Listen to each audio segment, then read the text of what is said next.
noong May 16, 2023, sinabi ni Remulla, Tevez might return to Philippines on May 17, di ba? Yung ibang kasamahan natin nagtakbuhan sa airport.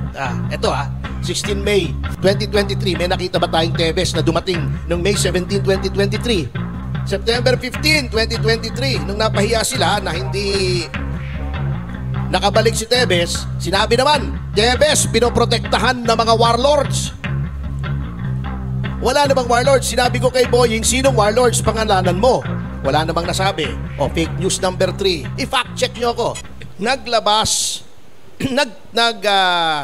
text ako sa mga kaibigan nating mga reporter. Sinabi ko, the Timor-Leste Court has nullified the extradition request of the Philippine government. Nag-react agad si Secretary Boying Remulla. Diba kilala nyo naman si Secretary Boying Remulla, the Boying who cried wolf. Kasi puro mali Mamaya pakikita ko sa inyo. Sabi niya, ako pa daw ang fake news. Kasi meron na daw eroplano, susunduin na daw nila sa Timor-Leste, si Congressman Tevez. At matagal na nila sinasabi, June pa, sinasabi nila malapit na, babalik na, etc. Ngayon, ipakikita ko po sa inyo, pinadala ko po, medyo mahaba yung desisyon. Pero ito po yung dispositive portion na very clear na nakalagay, contrary to what the DOJ is saying, ay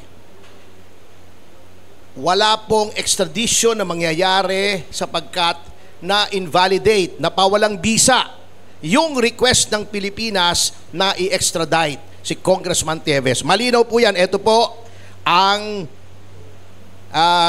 kopya at ito ay verified at ng mga abogado namin sa Timor-Leste. Pero ang lumabas kahapon sa news ay tuloy daw ang extradition. Bakit ganun? Ano mo, in fairness nag-reach out sa akin si Joe Casilaw ng GMA, TV5, yun lang ang nag-reach out.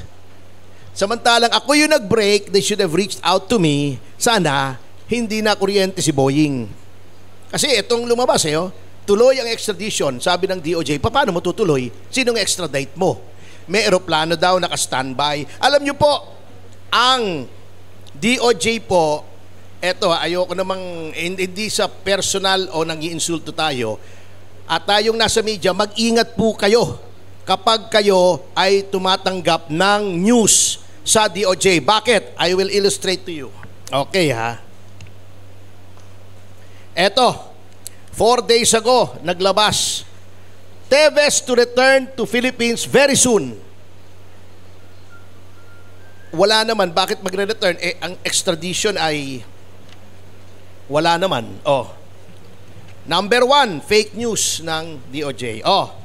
Noong May 16, 2023, sinabi ni Remulla, Tevez might return to Philippines on May 17, di ba? Yung ibang kasamahan natin nagtakbuhan sa airport. Ito 16 May 2023, may nakita ba tayong Tevez na dumating noong May 17, 2023? Wala. Second, ito, hindi pa kompleto to. Ito naman. September 15, 2023, nung napahiya sila na hindi nakabalik si Tevez, sinabi naman, Tevez, pinoprotektahan ng mga warlords. Wala namang warlords. Sinabi ko kay Boying, sinong warlords pangalanan mo? Wala namang nasabi. Fake news number 3. Fake news number 4.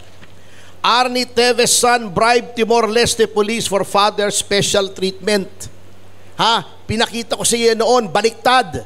Yung Timor-Leste police ang humihingi ng suhol sa kanila, sinumbong nila, inimbestigahan. Yung police na humihingi ng suhol, tinanggal sa serbisyo. Huwag kayong maniwala sa akin, I-fact check nyo ako tungkol dyan. Yan. Fake news number 4. August 28, 2024. Timor-Leste denies Arnie Tevez's appeal versus Philippine extradition request. Di ba granted ngayon? Ano yung sinasabi na denied? Paano nila nalalaman? Wala pa namang desisyon. Eto pa. Fake news number 7. Tevez back in the Philippines by end of July. O, anong petsa na ngayon? O, kaya ingat kayo sa DOJ. Yan ay nuknukan ng fake news. Bago ako pang kapal naman, ako pang sasabihing fake news. Akong tama nyo. Ito pa. Isa pang fake news. September 7 lang, recently lang. Tevez extradition expected to begin after papal visit in Timor-Leste next week, DOJ.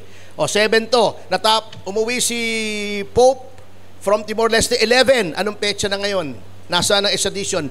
Wala nga Invalidated nga. So huwag kayong magpapaniwala. Ito yung kahapon, Extradition ni Tevez tuloy. Nasaan ang extradition? Nullified nga. Hindi ba sila nahihiya sa media na kung ano-anong sinasabi nilang news na walang katuturan? Unang-una, yung sinasabi nilang they are very confident, babalik na si Tevez. Paano nilang nalaman? May kausap ba sila sa loob ng korte? Kung meron, illegal yon, unethical, immoral. Kasi hindi ka dapat nakakaalam in advance kung ano magiging desisyon. Otherwise, may connection ka roon. May problema tayo dyan. Yun ang sinasabi ko. So, paano ngayon na Secretary Remulla? Dapat mag-explain ka sa media kung bakit puro fake news ang iyong sinasabi. Mahiya ka naman. Pambihira naman Wala namang problema kung totoo. Wala namang problema, sasagutin namin. Katulad ng sinabi nila, ginrant yung extradition. Hindi naman namin sinabing hindi ginrant. Sinasagot namin, sinasabi namin, may apila pa kami. Pero huwag nating lokohin ng media, nakaka-insulto. Hindi ba kayo na-insulto sa ganitong sekretary na walang sinasabi, kundi fake news? Ayan, pinakita ko na sa inyo. Sa 10 sinabi ng DOJ, 11 mali. Ay dapat GMA, magalit kayo kasi, di ba, meron tayong movement against fake news. Bakit pinapatulan natin itong mga fake news ng DOJ? Ayan, pinakita ko na sa inyo. Hindi ako nang bobola rito. May resibo kumbaga. Puro fake news napapublish. Kahapon lang kahapon na nullify yung extradition, sasabihin mo sa media, tuloy. Nakakaloko ka. Ano naman tingin mo sa media? Susunugin mo, kukuryentihin mo yung mga tao. Kuryente